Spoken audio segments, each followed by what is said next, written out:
Selamat datang di channel Zimar Imam. Sembari mendengarkan tinggalkan like dan komentarnya bosku. Jangan lupa pasang headset kalian. Siapkan kopi dan camilan. Lupakan pahitnya kehidupan. Mari kita dengarkan sambil rebahan. Kembalinya Sang Raja. Bab 489. Kapanpun waktunya tiba, dia tidak akan pernah melupakan wajah itu. Dialah yang membunuh sesepuh agung dari Sekte Raungan Harimau dengan satu gerakan, seorang master di puncak level Grandmaster. Biarpun kakek datang, aku harus tunduk padanya. Dia adalah pria yang hanya bisa dijunjung oleh orang-orang. Pikiran Yun Suang menjadi kosong. Dia tidak menyangka akan bertemu Su Chen di sini. Menghadapi uluran tangan Su Shihan, dia hanya menggoyangkannya secara mekanis, tanpa menunjukkan antusiasme yang cukup. Xiao Han, kamu mungkin tidak tahu bahwa pamanmu dan aku telah mampu mengembangkan kota Haiti dengan pesat dalam beberapa tahun terakhir. Berkat bantuan Tuan Yun, kita telah diberi banyak peluang untuk bekerja sama. Kamu dan aku dapat dianggap sebagai milikmu dermawan yang hebat. Wang Yungang berkata dengan sengaja menyanjung. Tuan Su. Yun Suang mengabaikan Wang Yungang sama sekali, melewati Su Shihan, berjalan lurus, dan membungkuk dalam-dalam kepada Su Chen, menunjukkan rasa hormat yang sebesar-besarnya. Bagaimana bisa? Saya sebenarnya memanggilnya Tuan Su. Dan dia membungkuk padanya. Wang Yungang, Su Jintian, dan Wang Yunzi tampak ngeri dan tidak percaya. Dia, seorang karyawan kecil, memiliki sikap seperti itu dari Tuan Yun yang terkenal. Bagaimana dia melakukannya? Saat ini, belum lagi Wang Yungang dan yang lainnya, bahkan Su Shihan pun tidak dapat memahaminya. Mengapa Tuan Su, yang pertama kali datang ke kota Haiti, terlibat dengan Yun Suang? Kebetulan sekali kita bertemu di sini. Su Chen berkata dengan tenang. Yun Suang sama sekali tidak dianggap serius. Sudut mulut Wang Yungang bergerak-gerak. Dia tahu betul kemampuan Yun Suang. Dia adalah CEO wanita bersenjata kuat yang terkenal di kota Haiti, tapi Su Chen berani memperlakukannya seperti ini. Bukankah dia punya identitas tersembunyi? Yah, aku datang ke sini bersama kakakku untuk makan sebentar. Setelah menyelesaikan kata-katanya, Yun Suang mengalihkan pandangannya ke pemuda di sampingnya. Saudaraku, ini Tuan Su yang saya sebutkan sebelumnya. Nama saya Yun Jie, saya sudah bertemu Tuan Su. Wajah pemuda itu juga menunjukkan ekspresi hormat, dan dia membungkuk dalam-dalam. Baiklah, kamu pergi makan, kami akan kembali juga, kata Su Chen dengan tenang. Kalau begitu kami tidak akan mengganggu Tuan Su, kata Yun Suang dengan gugup dan canggung. Bagus.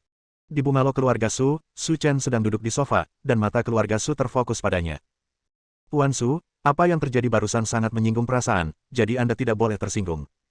Wang Yungang berkata dengan sangat gugup. Sambil berbincang, ia pun berinisiatif menuangkan secangkir teh untuk Su Chen.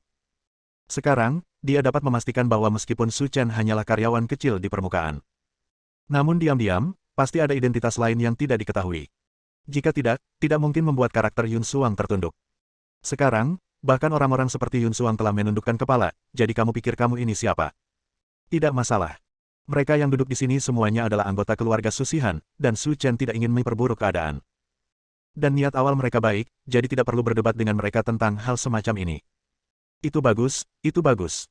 Wang Yungang tertawa, saya tumbuh besar dengan memperhatikan Shihan, dan saya selalu percaya pada visinya. Sepertinya tebakan saya benar. Tuan Su memang pemimpin di antara masyarakat, dan tidak bisa dibandingkan dengan orang biasa. Su Shihan memutar matanya dan menatap pamannya. Perubahan ini pasti terlalu cepat. Su Chen, karena kamu adalah pacar Xiao Han dan statusmu luar biasa, kamu tidak bisa melihat Xiao Han dibawa pergi oleh keluarga Zhou, kata Wang Yunzi sambil menyeka air mata. Itu hanya keluarga Zhou. Mereka ingin merebut orang dariku, tetapi mereka tidak memiliki kemampuan. Kalau begitu, apakah kamu sudah membawa orang lain ke sini? Keluarga Zhou tidak mudah untuk ditangani. Jika kita tidak membawa semua orang ke sini, saya khawatir kita tidak akan bisa berurusan dengan keluarga Zhou. Aku tidak membutuhkan orang lain, aku cukup untuk diriku sendiri. Kamu sendirian. Keluarga Su saling memandang, terkejut dengan kata-kata Su Chen. Keluarga Zhou adalah keluarga pejuang nomor satu di kota Haiti. Dikatakan bahwa kepala mereka, Zhou Jiansheng, telah mencapai ranah ahli bela diri. Bisakah Su Chen sendiri yang mengalahkan keluarga Zhou? Ini sama sekali bukan hal yang mustahil. Su Chen, masalah ini sangat penting. Keluarga Zhou tidak sesederhana yang kamu kira. Bertahun-tahun yang lalu, mereka dikenal sebagai keluarga kultivator bela diri nomor satu di kota Haiti. Mereka harus diperlakukan dengan hati-hati. Aku tahu ini, dia memberitahuku sebelumnya. Su Chen berkata dengan acuh tak acuh. Su Chen, ada sesuatu yang mungkin tidak kamu ketahui. Hal yang paling menakutkan tentang keluarga Zhou bukanlah Zhou Jiansheng. Kamu tidak boleh gegabah. Su Jintian berkata dengan gugup. Apakah keluarga Zhou punya pembantu lain? Satu hal yang mungkin tidak Anda ketahui adalah Zhou Jiansheng memiliki kakak laki-laki bernama Zhou Jianye. Dia adalah kepala brigade pengawal cabang kota Haiti. Zhou Jianye juga akan datang ketika mereka bertunangan lusa. Jika kita tantang Zhou Jianye, maka kamu menjadikan seluruh brigade pengawal sebagai musuh. Kata-kata Su Jintian dibuat dengan sangat jelas. Bahkan jika Anda memiliki kekayaan besar, Yun Suang pun akan tunduk kepada Anda. Tapi di depan Zhou Jianye, uang tidak ada gunanya. Su Chen tersenyum, tidak menyangka keluarga Zhou masih memiliki hubungan seperti itu. Dari segi kekuatan saja, bahkan cabang brigade pengawal belum tentu lebih kuat. Tapi seperti yang dikatakan Su Jintian, reputasi brigade pengawal terlalu bagus.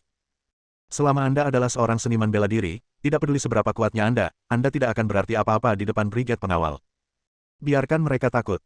Jangan khawatir tentang masalah ini. Simpan saja di perutmu. Aku akan menangani semuanya. Meskipun dia tidak tahu seperti apa brigade pengawal itu, Su Shihan merasa sangat nyaman. Karena Su Chen, saya benar-benar tidak perlu memikirkan apapun kali ini, dan dia pasti akan menyelesaikannya dengan memuaskan. Karena kamu bilang begitu, kami akan berhenti bicara omong kosong dan menyerahkan kebahagiaan Xiao Han padamu. Su Chen mengangguk dan berkata, oke. Ini sudah larut. Kalian berdua harus tidur lebih awal. Kita harus bangun pagi-pagi besok dan pergi ke rumah Su. Kalau begitu ayo istirahat. Ketika dia sampai di kamar, Su Shihan merasa sedikit malu. Tuan Su, kamu tidur di tempat tidur dan aku tidur di tanah. Tidak ada alasan untuk membiarkan perempuan tidur di bawah tanah. Tetapi tuanmu, aku adalah seorang pelayan, dan tidak ada alasan bagi seorang tuan untuk tidur di bawah tanah. Aku tidak membutuhkan seorang pelayan, dan kamu, seperti Wei Changtian, adalah temanku.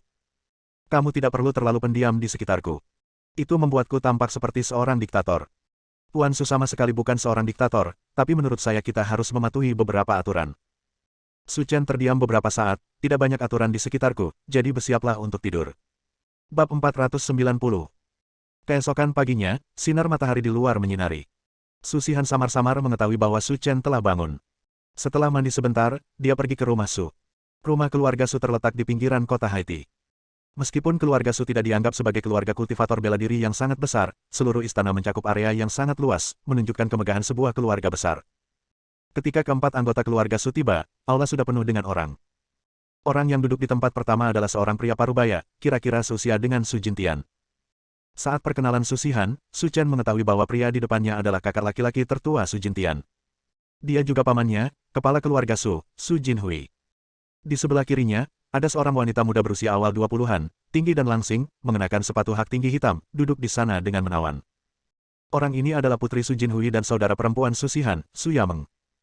Di sisi lain lobi, seorang wanita parubaya dan seorang pria muda sedang duduk.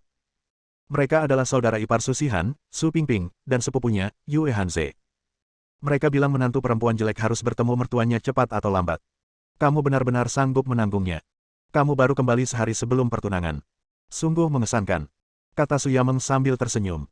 Itu tidak ada hubungannya denganmu ketika aku kembali. Lebih baik urus urusanmu sendiri dulu daripada mengkhawatirkannya. Hei, Su Shihan, dari mana kamu membawa pria liar ini? Dia terlihat seperti anak laki-laki yang cantik. Apakah kamu mendapatkannya dari klub malam? Tanya Yue Hanze. Meskipun Su Shihan adalah sepupunya, ketika Yue Hanze berbicara, dia memanggilnya dengan nama depannya, dan tidak ada jejak kedekatan antara saudara kandungnya. Dia pacarku, namanya Su Chen. Dia kembali hari ini untuk memperkenalkanmu kepadaku. Patah. Su Jinhui menepuk pegangan kayu dan mendengus dingin. Kakak kedua, ada apa? Aku sudah menjodohkan Shihan, dan kamu sebenarnya memintanya untuk membawa pacarnya kembali. Apa menurutmu kamu tidak menganggap serius aku sebagai kakak laki-lakimu? Saudaraku, Xiao Han dan yang lainnya telah bersama setahun yang lalu, dan pernikahan dengan keluarga Zhou telah diatur sebulan yang lalu, jadi saya tidak bisa ikut campur dalam masalah ini. Su Jintian, menurutku kamu sengaja ingin menghalangi pernikahan ini, jadi kamu meminta Su Shihan dengan sengaja mencari pria kembali dari klub malam dan mengatakan dia adalah pacarnya, jadi kamu bisa lolos begitu saja, kan? Menghadapi Su Jintian, Yue Hanze masih memanggilnya dengan nama depannya. Sombong sampai ekstrem. Alis Su Shihan mengembun dan dia berkata dengan suara dingin. Yue Hanze, saat kamu berbicara, sebaiknya kamu berhati-hati. Ayahku adalah pamanmu. Jika kamu memanggilku dengan nama depannya seperti ini, apakah kamu memiliki pendidikan sama sekali? Maaf, baik keluarga Su dan keluarga Yue kami adalah keluarga pejuang. Dalam pandangan dunia kami, yang kuat dihormati. Begini, paman, saya selalu sangat hormat. Saya melihat ayahmu. Yaitu, ketidakmampuan saya paman kedua, yang telah berlatih selama bertahun-tahun, masih merupakan pejuang eksternal yang tidak kompeten, bagaimana Anda ingin saya menghormatinya? Patah. Dalam kilatan petir, Su Chen menamparnya. Telepon lewat. Yue Hanze ditampar, dan kursi di bawahnya juga hancur berkeping-keping. Wajahnya, yang awalnya tidak tampan, langsung membengkak menjadi kepala babi. Kamu berani memukulku. Tidakkah kamu menyebut dirimu anggota dunia seni bela diri? Lalu gunakan kekuatan untuk menyelesaikan masalah yang benar. Kekuatanmu tidak sebaik milikku. Bukankah wajar jika aku menamparmu? Bocah kecil ini berani memukuli anakku. Jangan pernah berpikir untuk meninggalkan keluarga Su hari ini. Su Pingping memarahi seperti anjing gila. Jika kamu tidak menerimanya, kamu bisa datang. Saudaraku, anak ini mengalahkan Hanze. Kamu adalah pamannya, kamu tidak boleh hanya duduk diam dan menonton. Menatap Su Chen, Su Jinhui berkata dengan dingin. Kamu datang ke keluarga suku untuk menimbulkan masalah, kan?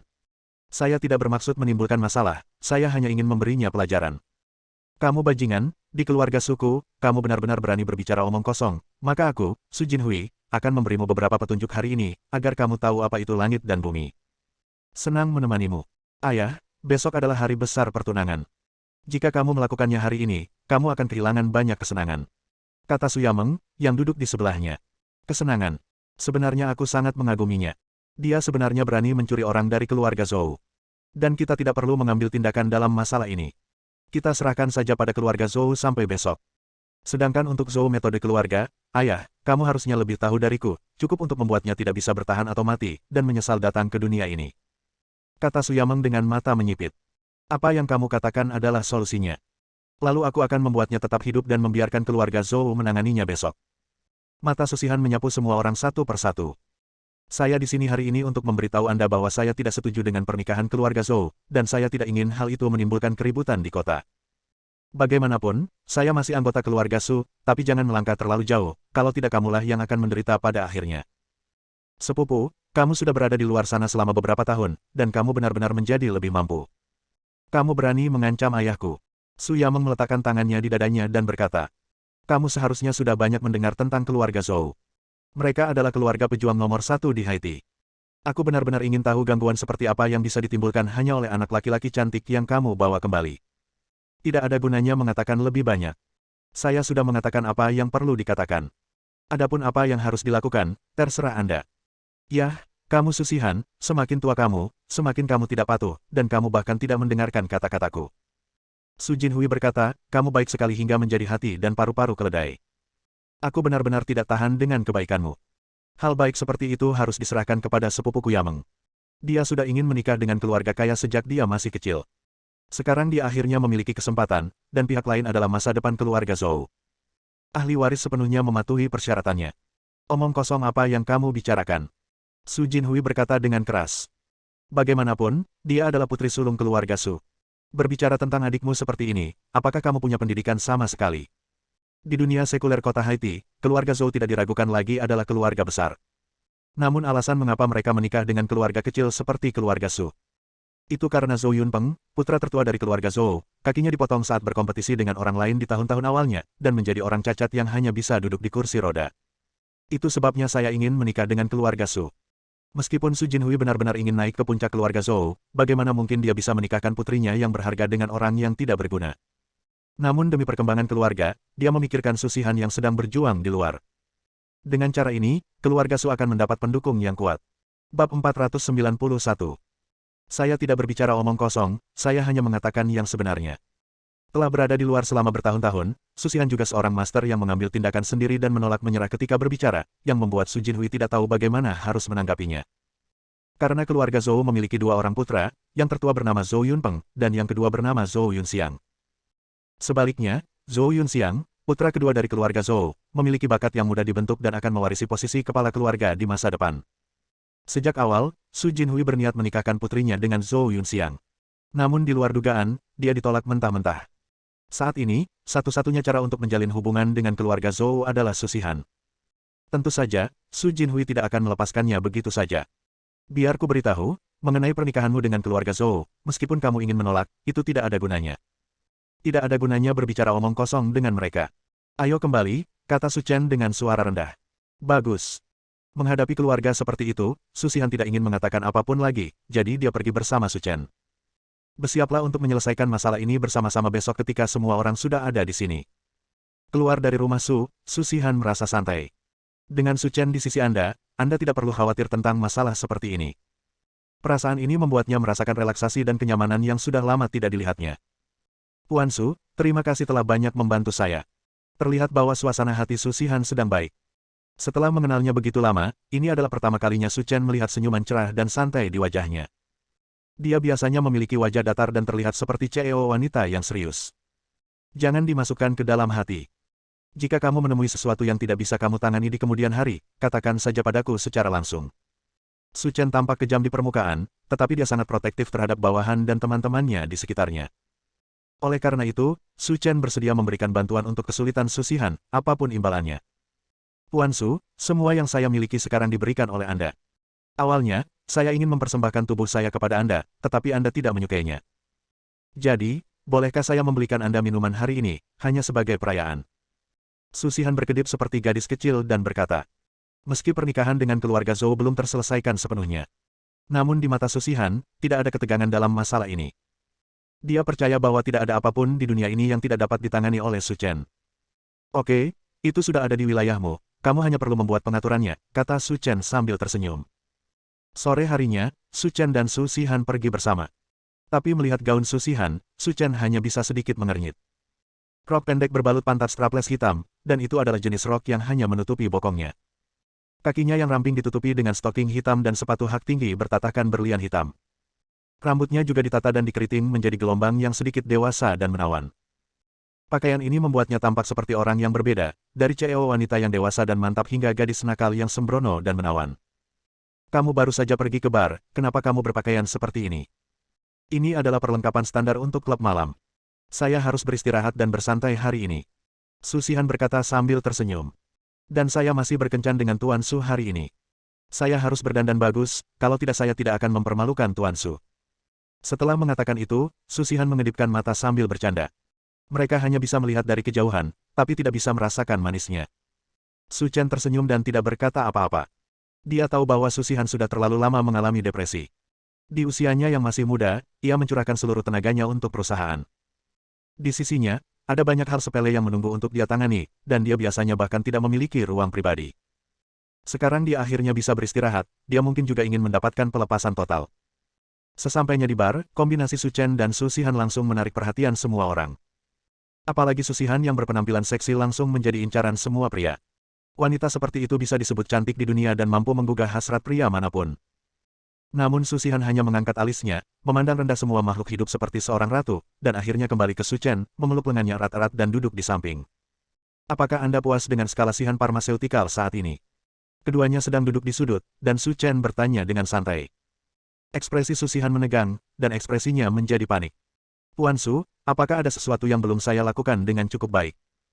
Jika ada yang salah, beritahu saya secara langsung. Jangan terlalu gugup, aku hanya mengobrol santai dan ingin mendengar pendapatmu.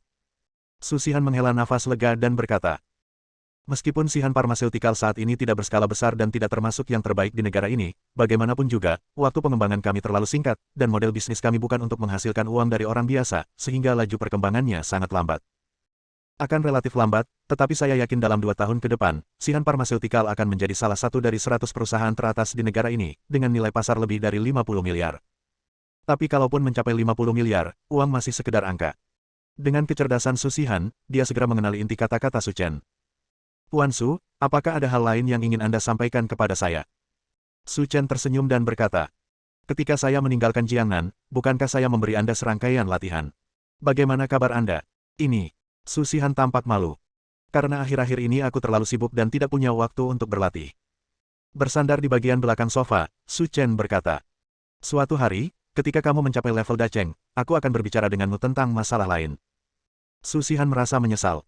Awalnya saya mengira latihan yang dia berikan kepada saya hanya untuk meningkatkan kemampuan saya melindungi diri sendiri, tapi saya tidak menyangka latihan itu memiliki arti mendalam lainnya.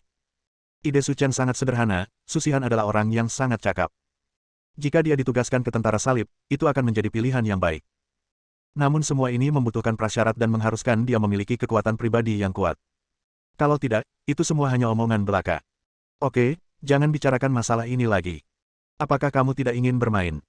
Kalau begitu pergilah. Kalau begitu aku pergi dulu.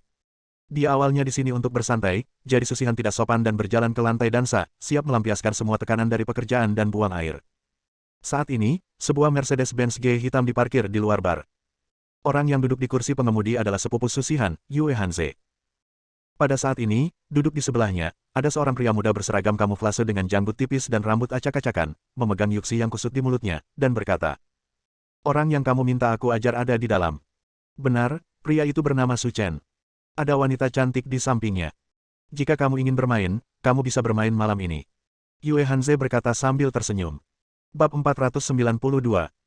Sejujurnya, jika bukan karena transaksi hari ini, wanita bernama Susihan itu, saya tidak akan terlalu malas untuk datang ke sini. San Ying, aku sudah lama mendengar bahwa kamu terobsesi dengan perempuan, terutama wanita cantik. Haha, sekarang aku melihatnya, itu memang benar. Itu karena kamu tidak mengerti bagaimana rasanya menjadi seorang wanita. Saya tidak tahu sebanyak Anda dalam hal ini, tapi ada satu hal yang ingin saya ingatkan sebelumnya. Yue Hanze berkata dengan serius. Katakan. Orang bernama Su Chen itu, patahkan saja tangannya dan biarkan aku keluar. Akan ada banyak hal menarik yang menunggunya besok. Tidak ada gunanya jika kamu membunuhnya saja. Yue Hanze datang ke Su Chen hari ini hanya untuk membalas tamparan itu. Yang benar-benar dia nantikan adalah pemandangan dia berlutut seperti anjing mati ketika seseorang dari keluarga Zhou datang besok, memohon belas kasihan. Ini agak sulit, tapi saya akan mencoba mengendalikan kekuatan saya. San Ying berkata dengan sedikit malu. Selain itu, ada wanita bernama Susihan. Kamu tidak boleh bermain terlalu keras. Jika dia mendapat bekas luka di sekujur tubuhnya, dia tidak akan bisa menghadiri upacara pertunangan besok. Dihukum. Itu tidak baik. Tidak masalah, selama aku bisa bermain-main dengan wanita itu, yang lainnya tidak masalah. Oke, senang bekerja sama. Saya akan mentransfer uang tunai 20 juta ke rekening Anda setelahnya. Aku hanya suka bekerja dengan bos sepertimu yang berkantong tebal. Aku akan menunggu sampai mendapat kabar baik. Membuka pintu mobil, San Ying langsung masuk ke bar dengan sebatang rokok di mulutnya dan tangan di saku. Cincin cincin cincin. Telepon Yue Hanze berdering. Bu, ada apa? Apakah kamu sudah mengatur semuanya di sana? Apakah orang bernama San Ying itu dapat diandalkan? San Ying adalah seorang teroris asing saat itu. Dia bahkan membunuh lebih dari selusin anggota Korps Marinir AS dengan tangan kosong. Sekarang kamu sudah membuat semua pengaturannya, aku lega. Hei, ku dengar ada suara aneh di sana. Kata Yue Hanze curiga. Aku baru saja bertemu seekor tikus dan itu membuatku takut. Kalau begitu berhati-hatilah. Baiklah, jangan bicarakan itu dulu. Beritahu aku kalau sudah selesai. Bagus. Setelah menutup telepon, Su Pingping menghela nafas berat dan memukul pemuda di sebelahnya. Aku akan membunuhmu karena meremas pantatku. Suara seperti itu, jika dibuat oleh seorang gadis cantik dan imut, akan menjadi hal yang menyenangkan. Tapi Su Pingping adalah seorang wanita tua berusia 40-an, yang agak menjijikkan. Di sebelahnya ada seorang pemuda berusia 20-an. Dia tersenyum jahat dan berkata, ini lebih menarik, bukan? Itu membunuhmu. Mengangkat pinggang Su Pingping, pemuda itu berkata, suamimu dan putramu tidak ada di rumah hari ini. Kita harus bersenang-senang. Perhatikan bagaimana aku mengurasmu hari ini. Meskipun Susihan datang ke sini untuk bersantai dari stres, pengetahuan dan kultivasinya tidak memungkinkan dia melakukan gerakan gila seperti itu. Saya hanya pergi ke lantai dansa, menari sebentar lalu kembali lagi. Wanita cantik ini, maukah kamu merasa terhormat membelikanmu minuman? San Ying memegang sebatang rokok di mulutnya, memandang Susihan sambil tersenyum dan berkata, maaf, kamu tidak punya kesempatan. Aku miliknya malam ini. Susihan menunjuk Su Chen dan tersenyum. Setelah dihitung dengan cermat, ini sudah yang ke-8 kalinya malam ini.